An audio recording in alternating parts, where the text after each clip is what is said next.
E salve, salve galera, Mando LP aqui mais uma vez gravando um novo vídeo pra vocês. E no vídeo de hoje eu tô aqui de novo como se estivesse sentado no colo do próprio capeta suando pra cacete pra fazer mais uma crítica de um filme pra vocês. Mas antes deixa eu abrir aqui a minha cortina porque eu esqueci que ela tava fechada. Pronto, talvez a iluminação agora tenha melhorado um pouco. Depois eu vou ver isso aí na edição. Bom, deixa eu pegar o tablet velho de guerra aqui para eu comentar com vocês sobre Duna. O que acontece? Infelizmente, quando eu assisti a primeira parte desse filme, eu ainda não tinha meu canal. E ainda que eu não vá fazer uma crítica da primeira parte, que diga-se de passagem, é um filme com 2 horas e 35 minutos, a segunda parte eu tô aqui fazendo agora. Mas antes, algumas coisas para situar vocês. Bom, eu já tratei desse livro, porque é uma adaptação de um livro, para quem não sabe, na época que eu ainda blogava com as minhas amigas, antes mesmo até de formarmos a Liga da Justiça dos Blogs. Bons tempos. Essa obra ela é de 1965 e basicamente foi base para muitas das obras de ficção científica e space opera que a gente vê hoje, sendo Star Wars provavelmente a maior delas. Ainda nos idos de blog, eu já tinha lido sobre a possível adaptação desse livro pelas mãos de um diretor nascido no Chile, mas radicado no México, chamado Alejandro Jodorowsky. Na época, eu falava mais a respeito dele e de alguns filmes polêmicos que ele tinha no currículo. Mas isso é coisa do LP do Antigo Testamento. Eu acho que eu não volto mais com isso. A questão é que já tentaram adaptar esse filme antes. Só que, como ele é altamente complexo, acabou que nunca deu certo. Bom, pelo menos até a chegada do Denis Villeneuve. Denis Villeneuve? Acho que é isso. Enfim. Bom, vamos começar do começo. Vou falar aqui agora dos personagens. Duna possui alguns personagens que têm peso e importância para o decorrer da trama, tanto do lado dos mocinhos quanto do lado dos vilões. Ele é bem recheado de personagens e cada um tem um certo nível de importância. Alguns que merecem mais destaque são o Dave Bautista e o Josh Brolin, que eles orbitam a trama, dando um complemento à história, embora o seu desenvolvimento não seja exatamente dos melhores. Tampouco sua importância na trama também, ela não merece muito destaque. A gente também vê o Imperador e a filha dele, né, a futura herdeira, que eles têm um propósito. Só que os atores, eles têm pouquíssima relevância, na verdade, né? Fica aquela coisa meio apagada. Depois a gente tem a Rebecca Ferguson, que faz a mãe do Paul Atreides, do protagonista. E a partir dela é que os atores que eu vou falar, né, eles passam a ter uma importância maior. E a gente pode ver não só um trabalho em cima deles, como também uma entrega muito maior na atuação. Não que aqueles que eu citei, né, agora há pouco, eles estivessem mal, é só que não tem brilho, nem muita relevância, como, por exemplo, a partir da mãe do protagonista começa a entregar, tanto pela atriz quanto pela importância dela. E aqui eu nem vou colocar dessa vez contagem de suor, né, vou botar lá em preto e branco daquele jeitão, porque pelo amor de Deus, já tá ficando difícil. Mas enfim. Em seguida a gente tem o Javier Bardem, que ele tá muito foda nesse papel. Assim, o filme tem um teor de religião que eu vou até falar um pouco mais pra frente. Mas ele faz o papel, né, o Javier ele faz o papel do maior crente na figura messiânica do Paul. E o fervor que ele passa, aliado a tudo que é construído ao redor do protagonista, além do fato de que sua fé não titubeia nem por um instante, mostra não só uma puta atuação por parte dele, caramba, tô suando tanto que o óculos tá descendo do rosto. Enfim, como um texto muito bem feito pro personagem. Eu acho muito legal, foi muito bom acompanhar. Agora eu vou passar para os 3 mais importantes, tá? Pra começar pelo par amoroso, que é interpretado pela Zendaya. E bicho, que personagem bem feita, velho. E que atriz foda. Eu não cheguei a ler os livros, tá? Então eu não sei se era a intenção inicial do autor ou se isso foi coisa do Villeneuve, só que a personagem dela possui muita personalidade própria, servindo tanto de âncora moral e até de contraponto a esse destino messiânico que o Paul ele tem no filme, né? E a forma como ela entrega a atuação, né, que a Zendaya entrega a atuação dela, não foi pesada ou incômoda, nada. A personagem ela tem um brilho próprio, né, e isso é muito legal, é muito bom de ver. No próximo passo a gente tem um vilão. Só que eu até poderia falar dele agora, porém, esse filme ele não é muito normal. Então eu vou falar antes do protagonista e vou deixar o vilão com um tópico só dele pra depois do protagonista. E bem, eu vou tentar falar só sobre a atuação do Timothée, sem entrar em detalhes de construção do personagem em si. Provavelmente ele é o grande ponto forte dessa bagaça.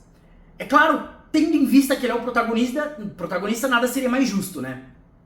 Com os discursos ao longo do filme, sua atuação de primeira, dá pra dizer que nesse filme ninguém rouba a cena dele.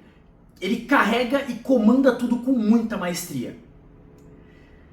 Agora, pra falar do vilão, cara, ele foi interpretado pelo Austin Butler, o cara que fez o filme do Elvis, né? E vejam, não é que ele seja ruim, mas calharam de dizer que a atuação dele de vilão era a melhor desde o Coringa do Heath Ledger. E, cara, óbvio que eu não vou ficar aqui me esticando pra falar do porquê que isso é ridículo. Mas a culpa não é do ator, que em cima do que tinha, ele fez sim um excelente trabalho, tá? Mas é que Duna não tá focado em criar uma história de jornada de herói padrão. Então, um vilão bem trabalhado como nós vemos em filmes de super-heróis, muito dificilmente na Marvel, e pelo menos uma coisa desse faz direito, né, que é vilão, não ia rolar nunca. Na parte de efeitos, dá pra dizer que Duna é gigantesco e isso é fato, tá? Eu dou o braço a torcer que os 200 milhões dessa produção foram muito bem gastos. Pelo menos no que tange ambientação e efeitos especiais ou práticos, né? O filme anterior ele já tinha um nível bem alto no que toca esse assunto. Não à toa levou tipo 6 prêmios técnicos, né, em 2022. E eu não duvido nada que a parte 2 agora vai conseguir morder até alguns a mais aí. Da trilha sonora do Hans Zimmer, a fotografia, tema que eu nem costumo falar assim nas minhas críticas, sabe? Mas a estética em dados momentos, ela merece a menção. E são de impressionar tudo isso, esse conjunto. Pra dizer o mínimo, né? O filme também ele opta por posicionar o protagonista às vezes no meio do mar de areia. Outras 2 vezes em meio a uma multidão, sabe? Que reforça magistralmente o conceito da figura messiânica. Além de outras disposições, posições do cara, jogo de câmera, que também serve para reforçar nessa figura de salvador dele. Isso é bem legal e, pô, coisa do diretor total, né? A gente também pode perceber um uso sábio do dinheiro na parte da estética das naves, por vezes que ela imita a vida orgânica, né? Um meio insetoide, outras vezes tem um formato tão estranho, tão peculiar, né? Que meio que desafia a lógica do que você espera para uma nave espacial. E também nesse filme a gente tem uma visão dos vermes, tá? Dos gigantescos aos filhotes pequenos. Além da gente ter algumas lutas que são bem coreografadas e batalhas envolvendo tiros e explosões. Nenhum desses elementos, tá, pessoal, tá faltando aqui, que a gente vê nos clássicos de ópera espacial, né? E tudo é muito grande, muito épico e todo esse espetáculo enche muitos olhos. Na parte do roteiro, como eu já falei antes, Duna é um filme que segue e não segue a jornada típica de herói. E eu sou o primeiro a admitir que isso foi o que me fez não simpatizar muito com a primeira parte, tá? Algumas escolhas de roteiro que eu considerei questionáveis, né, contribuíram muito para esse sentimento. Mas no segundo filme eu senti uma pegada diferente que me agradou bastante no geral. Pra deixar claro, Duna gira em torno de temas como ecologia, Oriente Médio, ou traça um paralelo, né? Espaço, religião, líderes carismáticos. E bom, no que tange líderes carismáticos, religião e até que um quê de predestinação, Duna acaba se juntando a um hall de histórias que nós estamos bem acostumados a ver. Aquela coisa típica, sabe, do herói relutante que ainda assim acaba assumindo seu grandioso destino. Mas esse filme tem muito mais camadas do que isso. Aqui nós também podemos ver elementos religiosos com uma força bizarramente grande, né? Tanto que se usa, eu vi algumas críticas e comentários, inclusive no Duna Wiki também, termos como jihad. E jihad, né, guerra santa, é uma coisa dos árabes muçulmanos, né? Então assim, não só na questão do escolhido, mas literalmente salvador no sentido religioso, que é um termo que se usa bastante no filme. E claro, tudo isso passa por temas como ecologia também, afinal é tudo por conta do recurso natural do planeta, a especiaria, né? E pela política também, já que o grande mote é uma vingança pessoal do protagonista ante aqueles que mataram a família dele por razões de poder e controle. Então também tem um quê de política muito grande. Quando eu fiz uma pesquisa rápida, já ficou claro pra mim o quão rico e vasto é o universo de Duna. É muito maior até do que eu imaginava. Então fica claro que o filme ele não conseguiu adaptar tudo o que precisava da história. A gente tem nesse filme, ou pelo menos eu tive, uma sensação constante de que elementos da lore foram deixados de lado, e isso me gerou um certo sentimento de confusão. Também vale destacar aqui que ainda que hajam discursos muito fortes e até arrepiantes, de certa forma, eu preciso dizer que os diálogos entre personagens não é exatamente o ponto forte dele.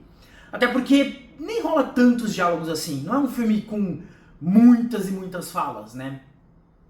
Mas depois você entende as limitações que os filmes às vezes possuem, né? Em relação à mídia, a diferença de mídia, dá pra considerar Duna como uma excelente adaptação. Riquíssima em sua história, principalmente que evoluiu bastante em relação ao primeiro. E sim, eu sei que esses dois filmes deveriam ser uma coisa só, mas qual é, né, gente? Eles saem com 2 anos de diferença, além de cada um ter mais de 2 horas e meia de duração, e eu ainda tenho que considerar tudo como uma coisa só, pelo amor. Em todo caso, esse é o tipo de experiência que se torna ainda mais especial no cinema, tá? Então fica aqui minha super recomendação pra vocês. Vão lá e assistam, vale muito a pena. E no mais é isso, falou pessoal, e até a próxima.